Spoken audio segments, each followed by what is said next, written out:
And this whole wave of energy that's passing through our spiral arm of the galaxy is terrifying the elite for some reason. They're in hyper overdrive to get things done that should have taken years, now in months. It does seem that something has frightened the elite to try to no holds barred, forget even trying to drip feed, because there's only even less time left now because of this frequency wave is what I call it, but the base operational frequency of God itself that holds together all dimensional space, time, and everything else that resonates in the third dimensional form, from the atoms to the qubits and everything else, molecules, and all that energy field that unifies that in conscious thought, love, and light. Something's moving through that, and it's here, and it's terrifying the elite that we're going to become aware of it and maybe unite again.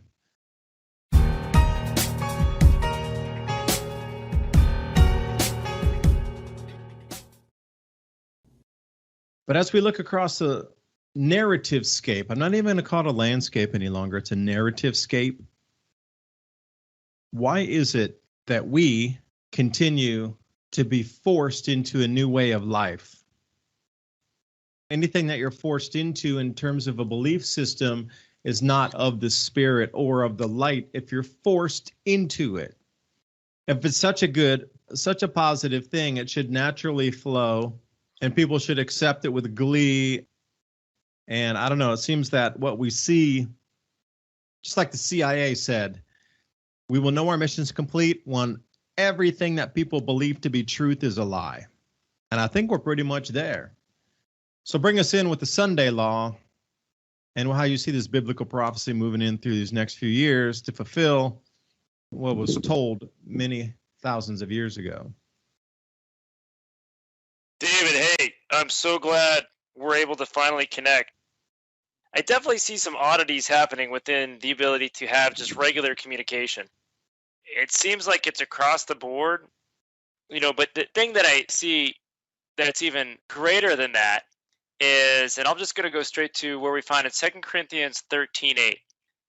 I'll go from the King James. It says, "For we can do nothing against the truth, but for the truth." And so even within all these different, modulations or moderations of what is allowed or what isn't allowed, just to be freely expressed, considered, even though in those different levels that we're seeing, it's harder to maybe speak what you're looking at freely, still the principle from the beginning of time on through eternity will always reign. It says that we can do nothing against the truth, but for the truth. So no matter how much of consistent opposition, what you say from the forces of darkness, or more so the restriction of liberties may be able to convey, even in that, we can have hope on top of hope, that nothing can be against it but for it. It's only going to project it even further, because it will cause people to then question and consider themselves. But again, the core thing that we're actually looking at is liberty of conscience. And that's the core thing that was building up then, which then led right into forced religion. That's the issue, is the restriction of the liberty of conscience and the ability to express himself freely. Hey, if you want to go worship a tree and you're not harming another, you should be able to do that. If you want to go and meditate within a Buddhist temple, you should be able to go do that. Shamanic practices, you should be able to go do that. And that's what the foundation of this country was based on and what it was supposed to be. But we see, just like you stated earlier, how it's shifting. Go through this line of thought to really see the method of biblical interpretation. But first and foremost, these promises from the Bible are for us to be fulfilled in and through us, to carry us through whatever we are going through into the end. Matthew 7:7, ask, and it shall be given. Seek, and you shall find. Knock, and it shall be opened unto you. Mark 11:23-24. If you believe unto this mountain, and you believe with all your heart, you could literally speak to it, and it will be cast into the sea. So that is the beautiful thing, is that we have a God is for us, that loves us, and has power in his word by going beyond, well, I hope I could see a result. Well, I believe it would be. So as we're in these challenges, as these different levels would be coming against us, we have a strong buckler that will fight for us, and we can stand in our freedom. What may look the most vulnerable or under-armored, small person right there can become the most linked with omnipotent and have angels that we do not see power surrounding them when surrendered and allowing the Lord of the heaven, the creator of all, to stand for them. What is continuously happening? I try to keep my mind focused on what's going to get us through what's happening. The very center bullseye of everything that's being talked about right now are rights, not the government given rights, inalienable rights given by the creator to us as you're born, you're a sentient thinking human. This is the basis and the base of operation for all of you. And other things written down in words that then somehow the misinterpretation is now, oh, the government gave you that right. No, wait a second. No. These rights came from the creator directly. Somehow government has stepped in the middle because you got these clowns out here double speaking. And I think the clown officials have spoken too quickly in a rush. But how the flip-flop of narrative is happening so quickly that if you remember and you don't have a memory of a goldfish, and you can actually step back and remember a year ago into the past on what these talking heads were saying, what they're saying now is completely 180 opposite. Before it would drip feed an entire generation. They must be in a panic mode because they're overplaying their hands so much right now that even the average person out there is going, wait a second. That happened way too quickly. You're trying to strip everything, including private property, ownership. So for me, swinging into the prophecy side of things, these changes that are here seem to be on a massive uptick to the point with something happening with our own Earth's atmosphere at this point and magnetic field in conjunction with a second magnetic field forming in the outer solar system to where we thought we might have had all the way until 2023 into 2024. But perhaps that signaling of Mars flaring with its aurora and the mineral composition of the crust, that suddenly everything needs to be pushed forward even faster because the awakening of the mind, and, Spencer, I'm sure you have a couple verses that talks about when there's a massive change, and I don't know what the catalyst would be, at least in biblical structure and verses, but for sure when the sun magnetic field changes, the frequency of God changes and the mind awakens. And here's where we sit. The awakening is happening so fast right now that governments are terrified of the people becoming much more aware.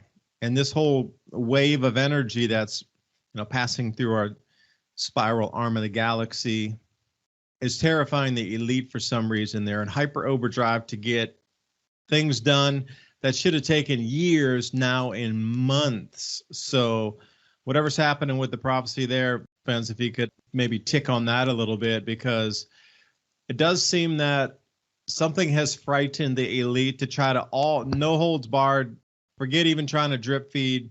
It's going to be a smackdown, and this because there's only even less time left now because of this frequency wave is what I call it, but the base operational frequency of God itself that holds together all dimensional space, time, and everything else that resonates in the third dimensional form, from the atoms to the qubits and everything else, molecules, and all that energy field that unifies that in conscious thought, love, and light. Something's moving through that, and it's here, and it's terrifying the elite that we're going to become aware of it and maybe unite again. Definitely. And that's exactly what's happening. Here's a few things to add. And I do think that because when we go beyond the physical and into the spiritual, so behind, let's say, for instance, every emotion, which then would determine the decision that we're making, starts with the thought. And from that thought comes an influence. Now, not every thought is our own. I've been learning definitely most recently to become more objective, remove yourself and see, well, where is this thought coming from? What's the influence? The reason why this is important is because those particular thoughts can trigger certain programs in our mind, which then would continue on with emotion, which then would continue on with decisions. So if the different levels of the elite, whether it's a Luciferian movement or this group or that thing, so if those thoughts are constantly influenced by a level of fear, then they're going to keep operating. On the underlying part is that I want to share from 2 Corinthians 10:4, for the weapons of our warfare are not carnal, but mighty through God to the pulling down of strongholds. So wait, check that out. The weapons of our warfare, they're not even carnal, but they're mighty through God to the pulling down of strongholds. What would those strongholds be? Those thoughts, those influences, those emotions? Surrendering and allowing that mind of God to operate within you. Now in Revelation 7:1, on to how things are speeding up faster, and I believe that the elite and the different groups are seeing things. Definitely, they had their plans. They had their giant food storages, controlling the food sources. So many different levels that go in hyperdrive. Revelation 7:1 says, and after these things I saw 4 angels standing on the 4 corners of the earth, holding the 4 winds of the earth, that the wind should not blow on the earth, nor on the sea, nor on any tree. 7:2. And then I saw another angel ascending from the east, having the seal of the living God, and he cried with a loud voice to the 4 angels to whom it was granted to harm the earth and the sea, saying, hurt not the earth, neither the sea nor the trees, till we have sealed the servants of our God in their foreheads. That sealing, that separation is taking place right now. Polarization is taking place. And as that takes place and people are settling into the truth of their beliefs and freedom and living in that, more of these grand solar minimum events will take place. That means humans have a direct effect of what is taking place globally. There is a direct level of consciousness that we have a play even within these solar minimum cycles. And as that speeds up, then they're reacting.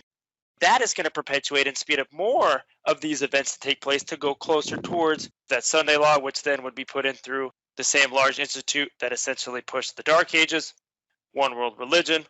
If you're not operating playing that game, it's going to be, the challenge would be an understatement. Now, if we look at James 5:7, be patient, therefore, brethren, unto the coming of the Lord. Behold, the husbandman waiteth for the precious fruit of the earth, and hath long patience for it until he receive the early and the latter rain. The latter rain is coming, and we're in that era of the latter rain.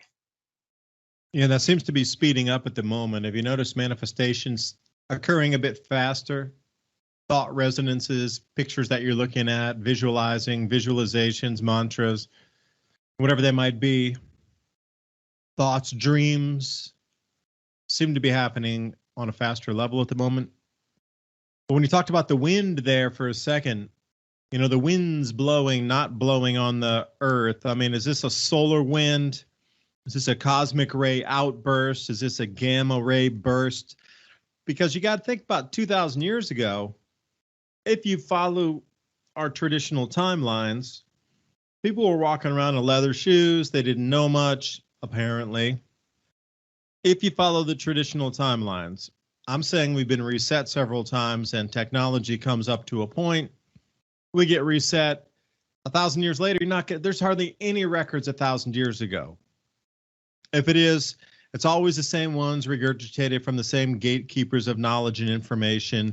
I mean, it's very difficult to find real historical written records, and go try to put your fingers on a book that's 1,000 years old, like a physical. Not that it was rewritten, or go try to find a 1,000-year-old manuscript that you can put your fingers on. Very few exist in the world.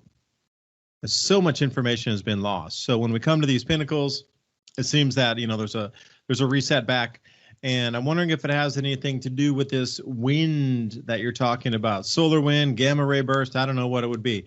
But how would you describe that in a biblical sense 2,000 years ago to explain something that was coming from the heavens? And if you didn't have astronomy, but you did have soothsayers, astrologers, and those looking shamans at the skies, But how would you describe that wind that would affect the entire planet's jet streams, wind flow, cloud cells? Like, how would you explain that 2,000 years ago to, write it in a scripture that would then be valid to today? The term wind does that. But what do you think, notice that wind is? Particle density, actual physical wind blowing from something? I mean, that's so true. Written in Hebrew at that time in Revelation, when John the Revelator was banned, he was thrown, I believe, into a pot of boiling oil. Nothing happened to him. Those people freaked out because God completely protected him, so they just decided to banish him to an island to where it's just like, man, get that guy out of here. Well, then he was given the book of Revelation through powerful vision. I can only imagine what that vision looked, what that was like to try to describe still only in human language.